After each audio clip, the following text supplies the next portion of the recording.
श्री महाकाल, जय श्री महाकाल। सभी साधक एवं साधकाओं को मेरा नमस्कार। मित्रों, आपने मातंगी माता का नाम सुना होगा, लेकिन कभी आपने सुना है कि मातंगी माता का मुख्य सेवक कौन सा था? उनका मुख्य सेवक था एक भूत प्रेत, जिसको बोल सकते हैं, प्रेत बोल सकते हैं या भूत बोल सकते हैं, जो भी आप अपनी भाषा में कह लो, तो उसको बोलते हैं मातंगा भूत। अब ये मातंगा भूत क्या होता है, क्या इसका साधना विधान रहेगा, क्या इसके मुख्य कार्य रहते हैं? अब जैसे मातंगी माता हैं, इनकी नवरात्रि में हम लोग पूजा करते हैं, ठीक है, कई विशेष त्योहारों पे भी पूजा करते हैं। तो जितनी मातंगी माता पावरफुल होती हैं, उन्हीं उसी प्रकार से उनका ये सेवक होता है मातंगा भूत। तो इसकी वैसे तो 3 दिन की साधना रहती है, तो आप किसी नवरात्रि में किसी भी दिन से प्रारंभ कर सकते हैं, कोई शुभ दिन देख के आप इसको कर सकते हैं। तो और ये कार्य क्या क्या करेगा? जैसे बावड़ा भूत करता है बारिश का कार्य, पैसे की बरसात करता है बावड़ा भूत, अकस्मात धन ला के देता है, षटकर्म भी कर सकता है, ज़मीन से गड़ा हुआ धन निकालना, ये सब कार्य करता है, ठीक है। और जो आपने सुना होगा कि टीटी पे कार्य, मतलब जो टीटी का कार्य आप समझ सकते हैं, टमाटर पे कार्य, वो भी करता है। तो उसका अभी लेटेस्ट में एक काम करवाया था, हो गया है करीब दिसंबर का काम रहेगा। तो इस साधना को मैं अभी तक डाला नहीं था, क्योंकि गुरु की आज्ञा नहीं थी, तो इस वजह से मैं चैनल पे डाला नहीं। तो इसको जो टीटी पे कार्य करते हैं या फिर जैसे कछुए वगैरह पे कार्य करते हैं, वो तांत्रिक लोग भी इसी मातंगा भूत को प्रत्यक्ष करते हैं, उसी के माध्यम से ये कार्य करते हैं। तो अब मैं शॉर्ट वीडियो में दिखा सकता हूँ आपको कि जो टीटी के कार्य हुआ है, क्योंकि अगर पूरी वीडियो डालेंगे तो हो सकता है यूट्यूब स्ट्राइक दे दे या कुछ और उसकी पॉलिसी रहती है, उस वजह से नहीं डाल सकता। तो जितना शॉर्ट वीडियो डाला हूँ ये उसी का कार्य किया हुआ है मातंगा भूत का।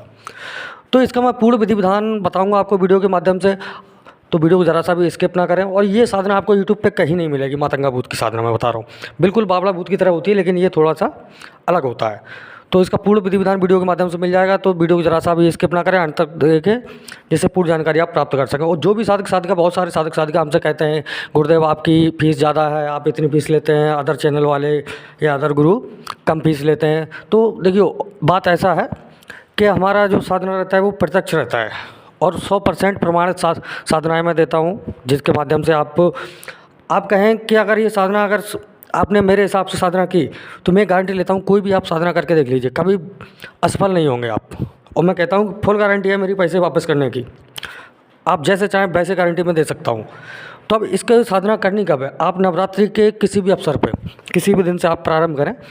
आपको इसकी साधना पहले तो आप शमशान में कर सकते हैं, किसी खंडर में कर सकते हैं, किसी एकांत स्थान पे कर सकते हैं जहाँ पे आपको कोई देखे ना, ठीक है। ऐसा स्थान का आपको चयन करना है। और इसकी साधना के लिए आपके पास जो वस्त्र होने चाहिए, वो वस्त्र आपके काले कलर के रहेंगे।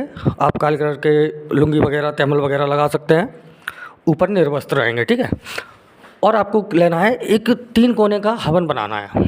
ईंटों का बना सकते हैं, ईंट का बना सकते हैं, मिट्टी का बना सकते हैं, या फिर तांबे का जो हवन आता है वो आप ले सकते हैं, ठीक है। आपको ये साधना के लिए ज़रूरी पड़ेगा। आपको काले तिल चाहिए होंगे कम से कम आधा किलो काले तिल। और जो हवन सामग्री होती है वो पूरी हवन सामग्री लानी है आपको। घी का आपको प्रयोग कर सकते हैं, इसमें घी मिलाना पड़ेगा आपको, काले तिल, और उसी की काले तिल की आहुति देनी है। और बबूल की लकड़ी से आपको ये हवन करना है इसका। आपको क्या करना है कि जैसे मान लो आप किसी जगह पे कर रहे हैं, मान लो शमशान में कर रहे हैं, तो आपको उत्तर दिशा, वो पश्चिम दिशा की ओर मुख करके आपको बैठ जाना है, चिता के पास में, किसी चिता के पास में बैठ जाना है, अपना वहीं पे हवन बना लेना है। या फिर शमशान में कोई अन्य भूमि जो लगे वह खाली जगह पे, वहाँ पे आप बना सकते हैं अपना हवन। आपको बैठ जाना है आपका जो, और उससे पहले वैसे चीज़ का ध्यान आपको ये रखना है कि आपका शरीर कीलन और सुरक्षा घेरा बहुत ही मजबूती से लगा हो, क्योंकि आप शमशान में साधना कर रहे हैं, तो बहुत सारी शक्तियाँ आपके पास आपकी साधना को खंडित करने के लिए आएंगी। इसमें जो जप रहता है 101 माला का रहता है, 101 माला आपको जप करनी होती है। और बहुत ही छोटा सा मंत्र रहता है इसका, लेकिन है बहुत पावरफुल, क्योंकि ये मातंगी माता का सेवक है, और मातंगी माता के माध्यम से ही इसका जो विधान है इसका, ठीक है। आपको बस ये सामग्री आपको लेनी है, और आप एक बार मंत्र जप करेंगे तो एक बार वहाँ पे हवन में आपको वो आहुति डालनी है।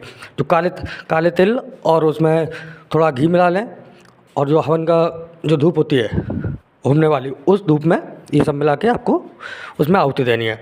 और जब ये भूत प्रत्यक्ष होगा, बहुत ही सौम्य रूप में आएगा, बहुत ही सौम्य रूप में। उससे पहले जो आपको अनुभव होंगे वो थोड़े डरावने हो सकते हैं, लेकिन उनसे आपको घबराना नहीं है, क्योंकि ये मातंगी माता का है, तो आपको कोई डरने की वैसी विशेष आवश्यकता नहीं है।